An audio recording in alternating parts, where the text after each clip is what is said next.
നമസ്കാരം, വാർത്താവാരത്തിലേക്ക് സ്വാഗതം. അധികൃതരുടെയും ജനങ്ങളുടെയും ശ്രദ്ധ പതിയേണ്ട വാർത്തകളാണ് വാർത്താവാരത്തിലൂടെ ഞങ്ങൾ നിങ്ങളുടെ മുന്നിലെത്തിക്കുന്നത്. കാഞ്ഞൂരിൽ യുവാവിനെ മൃഗീയമായി കൊലപ്പെടുത്തിയ കേസിലെ പ്രതികളെ പോലീസ് അറസ്റ്റ് ചെയ്തു. പ്രധാന പ്രതിയായ വരാപ്പുഴ സ്വദേശി ഹെൻറിയെയാണ് പോലീസ് പിടികൂടിയത്. പേരാമ്പ്ര പോലീസും പ്രത്യേക അന്വേഷണ സംഘവും ചേർന്നാണ് പ്രതികളെ പിടികൂടിയത്. കഴിഞ്ഞയാഴ്ചയാണ് കാഞ്ഞൂർ മനക്കപ്പടിയിൽ വെച്ച് സുഹൃത്തുക്കളുമായി സംസാരിച്ചുകൊണ്ടിരുന്ന സാബുവിനെ ഹെൻറി മൃഗീയമായി കൊലപ്പെടുത്തിയത്.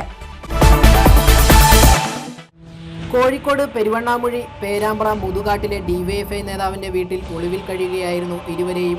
കഴിഞ്ഞ ദിവസം രാത്രി 10 മണിയോടെ പെരുവണ്ണാമുഴി പോലീസിന്റെ സഹായത്തോടെ പ്രത്യേക അന്വേഷണ സംഘമാണ് പിടികൂടിയത്. ചെറുവത്തൂർ ബിനു എന്ന ഡിവൈഎഫ്ഐ നേതാവിന്റെ വീട്ടിൽ കഴിഞ്ഞ 20 മുതൽ ഹെൻറിയും കൂട്ടാളിയുമായ ബിനോയും ഒളിവിൽ കഴിയുകയായിരുന്നുവെന്ന് പോലീസ് പറഞ്ഞു. ഹെൻറി കോഴിക്കോട് ഉണ്ടെന്ന സൂചന ലഭിച്ചതിനെ തുടർന്നുമായി ഇയാൾ താമസിച്ചിരുന്ന വീടും പരിസരവും പോലീസിന്റെ നിരീക്ഷണത്തിലായിരുന്നു. കാലടിയിൽ നിന്നുള്ള പ്രത്യേക അന്വേഷണ സംഘം രാത്രി 9ഓടെ വീട് വളഞ്ഞു. പോലീസ് എത്തിയതറിഞ്ഞ് ഹെൻറിയും ബിനോയും വീടിന് പുറകിലെ പ്ലാന്റേഷൻ കോർപ്പറേഷന്റെ റബ്ബർ തോട്ടത്തിലേക്ക് ഓടുകയായിരുന്നു. തുടർന്ന് നാട്ടുകാരും പോലീസും ചേർന്നാണ് പ്രതികളെ ഓടിച്ചിട്ട് പിടികൂടിയത്. വീട്ടുടമസ്ഥനും ഡിവൈഎഫ്ഐ നേതാവുമായ ബിനുവിനെ പോലീസ് കസ്റ്റഡിയിൽ എടുത്തിട്ടുണ്ട്.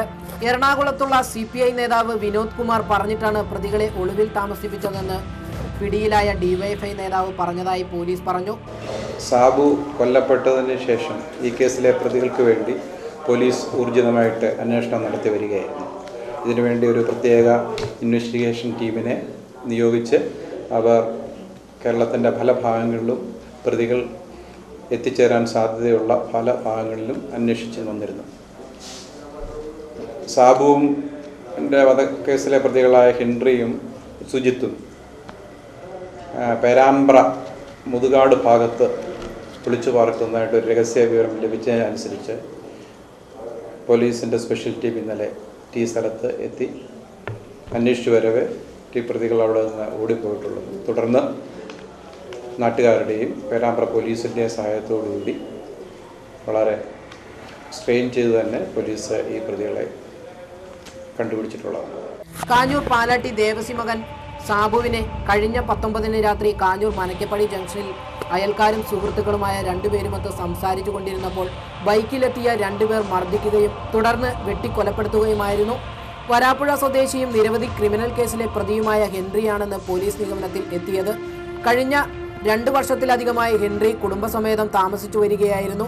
ഭാര്യയ്ക്കൊപ്പം കുറച്ചുനാളുകളായി ഒളിവിൽ കഴിഞ്ഞിരുന്ന ഇയാൾ കൊല നടന്ന ദിവസം രാവിലെയാണ് നാട്ടിലെത്തിയത്. മുൻപ് ഒരു കേസിൽ ഹെൻറിക്കെതിരെ സാക്ഷി പറഞ്ഞതിന് വൈരാഗ്യമാണ് കൊലപാതകത്തിൽ കലാശിച്ചതെന്ന് പറയുന്നു. സാബുവിനൊപ്പം സംസാരിച്ചു കൊണ്ടിരുന്ന മറ്റൊരാളെയും കൊലയാളി ലക്ഷ്യം വച്ചതായി പോലീസിനോട് പ്രതി പറഞ്ഞു. ഇയാൾ ഓടി രക്ഷപ്പെട്ടതുമൂലം ശ്രമം വിഫലമാവുകയായിരുന്നു. പറവൂർ കോട്ടപ്പുറത്തെ പോലീസ് ഉദ്യോഗസ്ഥനെ വെടിവെക്കാൻ ശ്രമിച്ച കേസ് ഉൾപ്പെടെ കേരളത്തിലെ വിവിധ ജില്ലകളിൽ ഇയാളുടെ പേരിൽ 20ഓളം കേസുകൾ ഉള്ളതായി പോലീസ് പറഞ്ഞു. കാലടിയിലെ കടയിൽ നാടൻ ബോംബെറിഞ്ഞ കേസിലും ശ്രീമൂലനഗരം ജംഗ്ഷനിൽ വ്യാപാരികൾക്ക് നേരെ വടിവാൾ ആക്രമണം നടത്തിയ കേസിലും ഇയാൾ പ്രതിയാണെന്ന് പറഞ്ഞു. കോഴിക്കോട് ഒളിവിൽ താമസിച്ചിരുന്ന പ്രതികളെ നാട്ടുകാരുടെ സഹായത്തോടെ അതിസാഹസികമായാണ് പിടികൂടിയത്. പ്രതിയെ പിടികൂടാത്തതിൽ വ്യാപക പ്രതിഷേധം വിവിധ കോണുകളിൽ നിന്നും ഉയർന്നു വന്നിരുന്നു. രാഷ്ട്രീയ പ്രത്യാരോപണങ്ങൾ നടക്കുന്നതിനിടെയാണ് ഹെൻറിയെ പിടികൂടിയത്. നിരവധി കേസുകളിൽ പ്രതിയാണ് പിടിയിലായത്.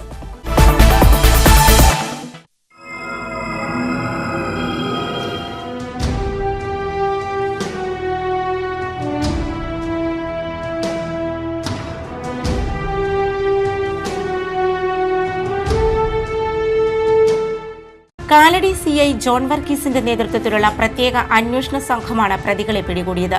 പ്രതി താമസിച്ചിരുന്ന വീടും പരിസരവും മനസ്സിലാക്കിയതിനു ശേഷമാണ് പ്രതികളെ പിടികൂടാൻ ചെന്നത്. പ്രതികൾ താമസിക്കുന്ന സ്ഥലത്തെക്കുറിച്ച് പേരാമ്പ്ര ലോക്കൽ പോലീസിന് വിവരങ്ങൾ കൈമാറി.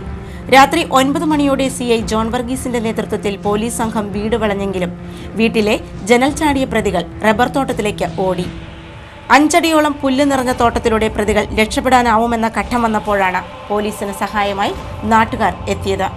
പ്രതികളുടെ കൈവശം ആയുധങ്ങൾ ഉണ്ടെന്ന ധാരണയിൽ നാട്ടുകാർ രംഗത്തിറങ്ങാൻ ആദ്യം മടി കാണിച്ചെങ്കിലും പിന്നീട് നാട്ടുകാരും പോലീസും ചേർന്ന് റബ്ബർ തോട്ടത്തിലിറങ്ങി പ്രതികളെ പിടികൂടുകയായിരുന്നു. ഏറെ നേരത്തെ മൽപിടുത്തത്തിന് ശേഷമാണ് പ്രതികൾ കീഴടങ്ങിയത്. ഈ കേസിലെ ഇൻവെസ്റ്റിഗേഷൻ ടീം വളരെ സമർത്ഥമായിട്ടാണ് ഈ കേസിലെ പ്രതികളെ ട്രേസ് ചെയ്ത് ഈ ചുരുങ്ങിയ കാലത്തിനുള്ളിൽ ഇത്ര ഹാർഡ് കോറായ ക്രിമിനലുകളെ അറസ്റ്റ് ചെയ്യാൻ സാധിച്ചിട്ടുള്ളത്. സാബുവിന്റെ കൊലയാളിയായ ഹെൻറി നിരവധി കേസുകളിലെ പ്രതി കൂടിയാണ്. അങ്കമാലി, പറവൂർ, പെരുമ്പാവൂർ പോലീസ് സ്റ്റേഷനുകളിൽ 20ഓളം കേസുകൾ നിലവിലുണ്ട്. 2 മാസം മുമ്പ് ശ്രീമൂലനഗരം ജംഗ്ഷനിൽ വടിവാൾ വീശി വ്യാപാരിയെ ഭീഷണിപ്പെടുത്തുകയും കടയിലെ സാധനങ്ങൾ നശിപ്പിക്കുകയും ചെയ്ത സംഭവത്തിൽ ഹെൻറിയെ പോലീസ് തിരയുന്നതിനിടെയാണ് കാഞ്ഞൂരിലെ കൊലപാതകം നടന്നത്. 8 വർഷങ്ങൾക്ക് മുമ്പാണ് ഹെൻറി കാഞ്ഞൂരിൽ താമസമാക്കുന്നത്. വിവാഹത്തെ തുടർന്ന് കാഞ്ഞൂരിൽ സ്ഥിരതാമസമാക്കി. വരാപ്പുഴ സ്വദേശിയായ ഇയാൾ അവിടെ നിരവധി കേസുകളിൽ പ്രതിയായിരുന്നു. നാട്ടുകാരുടെ എതിർപ്പിനെ തുടർന്നാണ് വരാപ്പുഴയിൽ നിന്നും മാറി താമസിക്കേണ്ടി വന്നത്. വരാപ്പുഴയിൽ പോലീസുകാരനെ തോക്കുചൂണ്ടി കൊലപ്പെടുത്താൻ ശ്രമിച്ച കേസിലെ പ്രതിയാണ് ഹെൻറി. 5 വർഷം മുമ്പ് കാലടി ദിയാന ഷോപ്പിൽ ബോംബെറിഞ്ഞ് ഭീകരാന്തരീക്ഷം സൃഷ്ടിച്ച കേസിൽ പോലീസ് തിരഞ്ഞുകൊണ്ടിരിക്കുകയാണ്. ഉന്നത ഗുണ്ടകളുമായി ബന്ധപ്പെട്ട് പ്രവർത്തിച്ചിരുന്ന ഹെൻറി കുറച്ചുനാളായി അവരിൽ നിന്നും അകന്ന് ഒറ്റയ്ക്ക് മാഫിയ പ്രവർത്തനങ്ങൾ നടത്തിക്കൊണ്ടിരിക്കുകയായിരുന്നു. കൊലപാതകത്തിന് ശേഷം തന്നെ പ്രതികളുടെ താമസ സ്ഥലത്തെക്കുറിച്ച് വിവരം കിട്ടിയിരുന്നു. കൊലപാതകം നടന്ന ഉടനെ തന്നെ പ്രതികൾക്ക് വേണ്ടി വ്യാപകമായ തിരച്ചിൽ നടത്തിയിരുന്നു. നിരവധി കേസുകൾക്ക് നേതൃത്വം നൽകിയ വ്യക്തിയാണ് CI ജോൺ വർഗീസ്. സംഘത്തിൽ SI MA പോൾ, പോലീസുകാരായ ലാൽ, നന്ദൻ, രാധാകൃഷ്ണൻ എന്നിവരും ഉണ്ടായിരുന്നു.